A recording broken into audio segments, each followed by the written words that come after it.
The COVID stuff came on strong right around GDC in March of this year. We decided as a team not to go to GDC just a couple days before they canceled it. Pretty quickly it ramped up, and so we made the decision to take our computers all home and work from home. It's been a big adjustment. The team works mostly in a large bullpen at the office, so we're all kind of in yelling space of each other, and so communication is constant. It's easy to grab anybody into any combination of conversations. You've got the animator with the engineers and the sound guy. Like everybody can quickly, immediately assemble and communicate. And losing that has been a big challenge for us. It's been a big change to our workflow. The team has really rallied. We're still in constant communication. We have a stand-up every morning.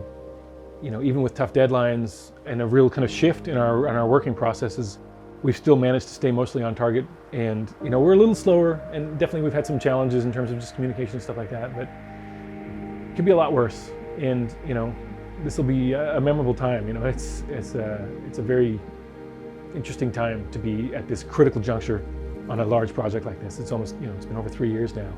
And so kind of tying it together remotely is a very unique added challenge for sure.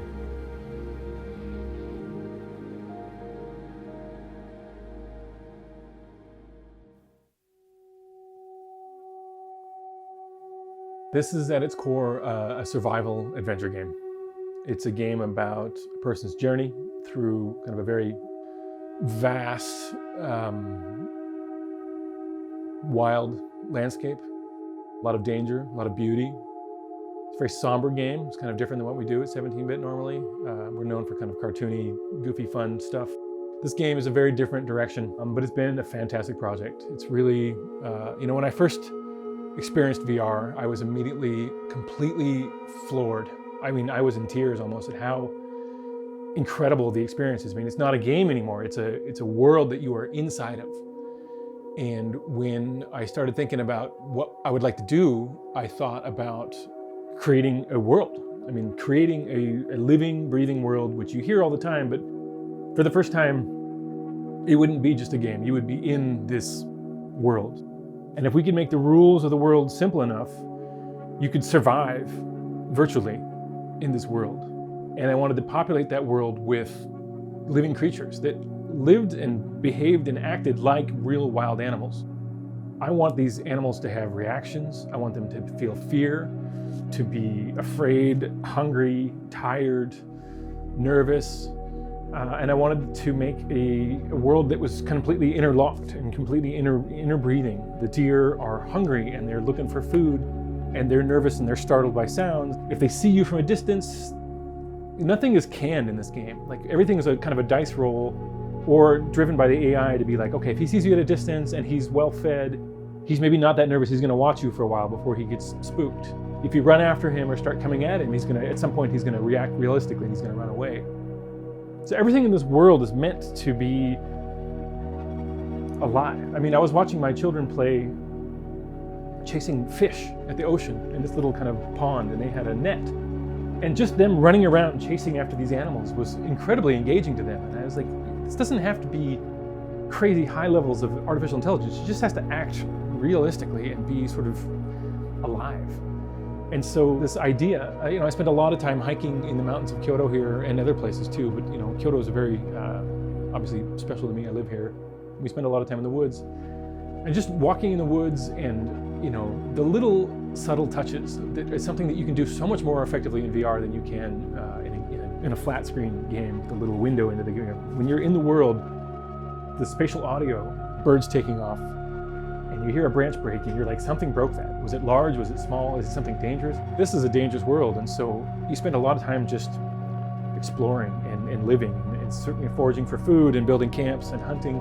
And so any small sound cue like that becomes very potentially important. It's either danger or it's something for you to eat and kind of hunt.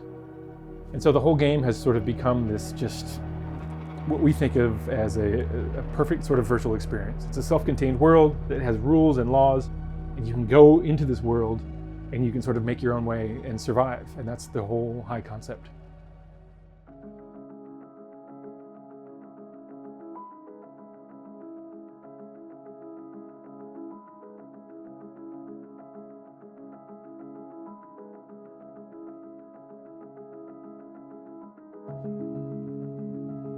I love the outdoors. I love deep nature.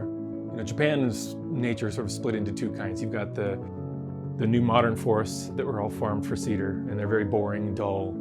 And then you have the old growth stuff, which is just moss-covered rocks and all kinds of beautiful trees, gnarly, weird trees on these steep hills.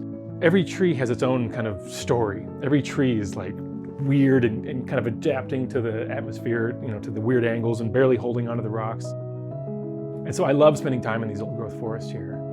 And, you know, when you hike with your friends, you kind of space out and you're not really paying attention to the world in the same way. You're talking and you're, you know, enjoying the camaraderie. But when you hike by yourself, your senses are much more heightened. And I think, you know, humans are animals, and we have this, you know, very sort of primal reaction to natural cues in the environment.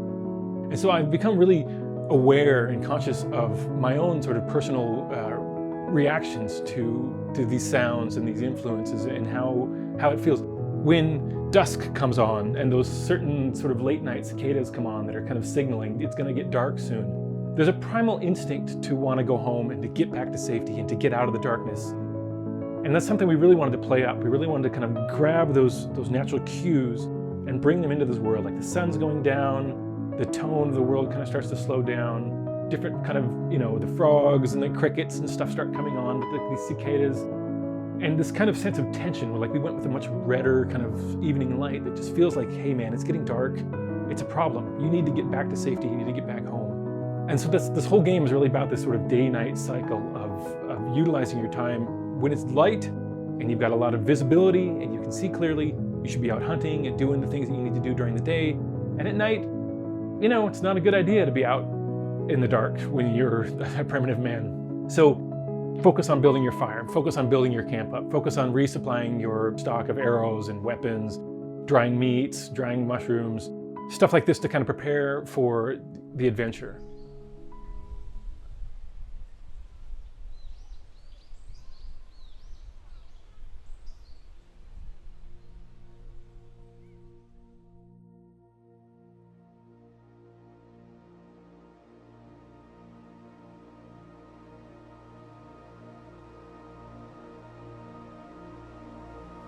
So we're hoping that this is one of the first games that people can really take their time with and really kind of get lost in the world. You know, there's no time pressure.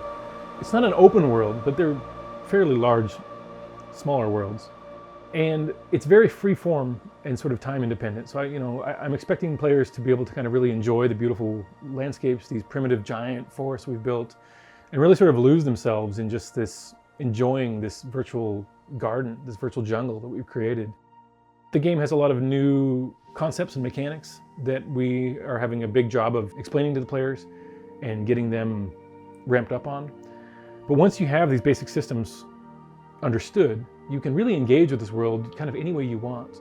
It allows for all kinds of gameplay, and we're expecting players to have a really strong emotional response to this kind of beautiful, somber world. I mean, it's a brutal world, but it's a very beautiful, brutal world, and we're hoping that people will want to go back to it again and again and just spend time there, because it is such a beautiful space to hang out in with this tension of you could be eaten at any moment.